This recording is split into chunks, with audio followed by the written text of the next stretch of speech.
A fraude satânica prova ser uma poderosa e motivadora força para o mundo. Muitos dos líderes espirituais aceitam este grande impostor, bem como o falso sistema de adoração que ele propõe.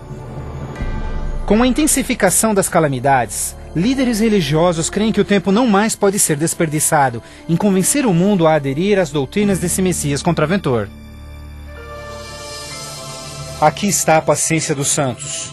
Aqui estão aqueles que guardam os mandamentos de Deus e a fé de Jesus. Nem todos serão enganados. Poucos serão aqueles que entenderão que a Bíblia havia alertado sobre esse incrível enganador, e eles sabem que o objetivo deste falso Messias é desviar o povo dos mandamentos de Deus. Mas essa não é a primeira vez que Satanás se apresenta como anjo de luz. Quando Jesus foi tentado no deserto, Satanás apareceu a ele disfarçado como glorioso mensageiro de Deus. Mas o inimigo de Deus se revelou quando tentou a Jesus em desobedecer a palavra de Deus. Portanto, mais uma vez, usando a mesma tática, o mal tenta enganar o mundo a desobedecer a lei de Deus. Ninguém pode servir a dois senhores, pois odiará um e amará o outro, ou será leal a um e desprezará ao outro. O mundo chegou a um momento decisivo em sua história. O falso Cristo e o conflito global estão dividindo o mundo em dois grupos distintos: aqueles que seguem a Bíblia e aqueles que seguem a besta. Ansiedade enche o coração do povo, e religião é o tópico supremo de todas as mentes. Entrevistas no rádio e TV, bem como nas cortes em debates, os verdadeiros seguidores de Deus serão levados diante os líderes mundiais. Ali apresentarão poderosas e eloquentes razões bíblicas para sua oposição, onde o falso sistema de adoração foi apresentado ao mundo.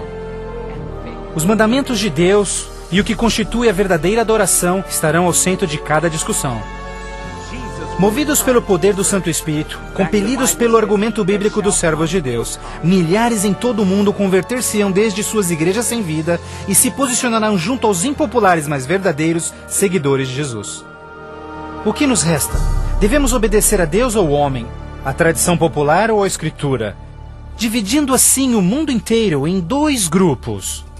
De um lado, aqueles que receberam o selo de Deus, e do outro lado, aqueles que receberam o sinal da besta. Aquele que é injusto, siga sendo injusto.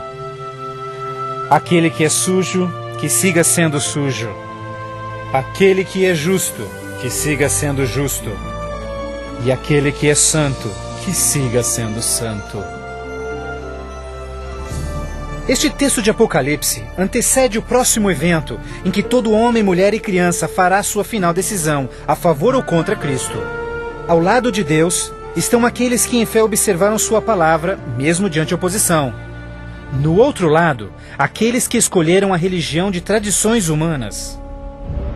Assim como as portas da Arca de Noé fecharam-se instantes antes do dilúvio, a porta da graça será finalmente fechada para o mundo, e a graça de Deus não estará mais disponível para os perdidos. A segunda vinda de Cristo é iminente, mas primeiro, o mundo terá de atravessar as mais devastadoras pragas que jamais sobrevieram sobre a humanidade. Ouvi então uma voz vinda do templo dizendo aos 7 anjos: Vai e derrama sobre os povos as 7 taças da ira de Deus. O primeiro foi e derramou a sua taça sobre os povos, e se viu uma ferida feia e dolorosa nos homens que tinham o sinal da besta e que adoravam a sua imagem. A esperança começa a ser massacrada quando as 7 pragas do Apocalipse 16 começam a cair no mundo numa sucessão rápida de eventos. Estes serão os mais horríveis flagelos jamais vistos pelo homem. A primeira praga será extremamente dolorosa e provocará desmaios e agonizante sofrimento aos perdidos. Mais 6 devastadoras pragas rapidamente virão. O mar e os rios se tornarão em sangue. O sol terá tal força que provocará queimaduras com sua intensidade.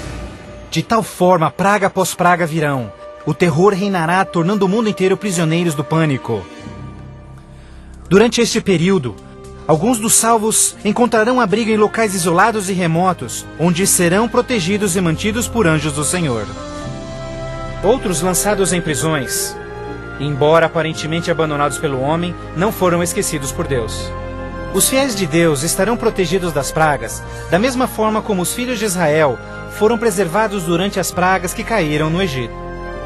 Neste momento, os salvos passam por um momento de angústia em suas almas. O principal pensamento em suas mentes: estamos em paz com Deus?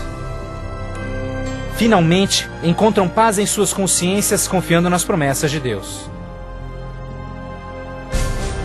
Assim sendo, o dragão irou-se com a mulher e foi ao seu encontro para guerrear com os demais filhos dela, aqueles que guardam os mandamentos de Deus e têm o testemunho de Jesus Cristo.